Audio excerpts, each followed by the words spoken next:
Welcome to the Beach RN, brought to you from the beautiful Mornington Peninsula in Victoria, Australia. Today we're going to use my chalkboard to start off with, and we're looking at acute pulmonary edema, APO.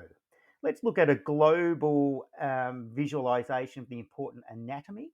We'll bring up first the thorax with the heart in it that sits central over to the left a little bit, starts at the fourth intercostal space and down to roughly the sixth intercostal space. The lungs sit quite globally in the thorax, both anterior and you'll see here posterior. And that's useful when you're auscultating the chest to know some of your landmarks, as you can see there. Also to the diaphragm, this is a lovely picture of the diaphragm. You can understand why it's called the bellows, and that comes down to aid inspiration. And you can see there the liver takes up a large component too. All right, let's look at the chest and the heart with the lungs in it with my diagrams. We'll make that a little bit bigger for you. We've got the right side and the left side. We have 3 lobes on the right, 2 on the left. And the heart, let's simplify it by dividing it into 4 chambers.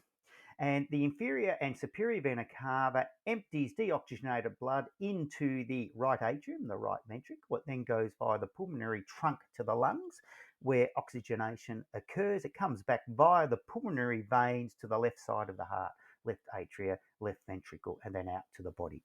APO is essentially a number of causes. The first one is failure of the pump, so congestive heart failure, or called pulmonale, which is right heart failure secondary to left heart failure and pulmonary congestion. Other causes are AMI, arrhythmias, valvular dysfunction, fluid overload, ARDS, and altitude sickness.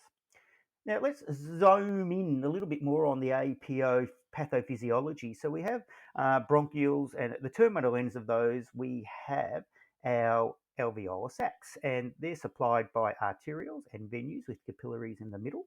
We'll look at one of those alveoli sacs, and you can see the blood supply hugs closely to the alveoli epithelial surface.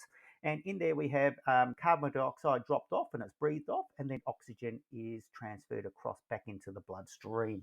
So if there's congestion there, we have fluid into that alveoli. So the patient will show signs of dyspnea, difficulty breathing, orthopnea, ability of feeling only able to breathe in the upright, usually sitting position.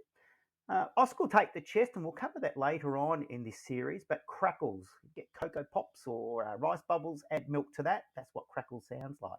Capillary return over 2 or 3 seconds, depending where you work.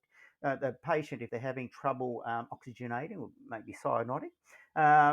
SpO2 less than 94%. And we will then now move into the APO initial treatment. We're focusing here on a cardiogenic pulmonary edema, like the failure of the pump.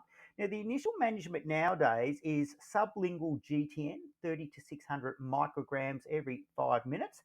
And that's if the BP is greater than 100 to 110 systolic. Once again, depends where you work. If it's the first time they're having GPN, we're looking at 300 micrograms. Also useful in the treatment of APO, we want to get that fluid out of the alveoli sac. So CPAP or BiPAP is useful in doing that. And once again, in another series, we'll go through that also too. So essentially, we're trying to do 2 things. If we look at essentially the heart and the lungs as a pumping system, we're trying to get fluid around and oxygen in. We've got a reservoir of a pump, and then out of that is a narrowed lumen, our arteries, high blood pressure, stress, etc., build up of atherosclerosis. You're trying to pump out against a narrowed lumen. So that's building up pressure back in the pump, the left side of the heart. Don't forget too, we also have fluid coming in from our inferior and superior vena cava. So we've got fluid continuously coming in, it's being pumped to the lungs, but it's not getting out enough through the left side of the heart. So we get that build up of pressure, of fluid pressure in the lungs, which then causes the fluid component of the blood to seep into the alveoli. So your acute pulmonary edema is fluid collection in the alveoli, and that's why the patients are experiencing the signs and symptoms we talked about earlier. And the GTN, the sublingual GTN, is helping open up what we call the afterload that left side of that has to pump against.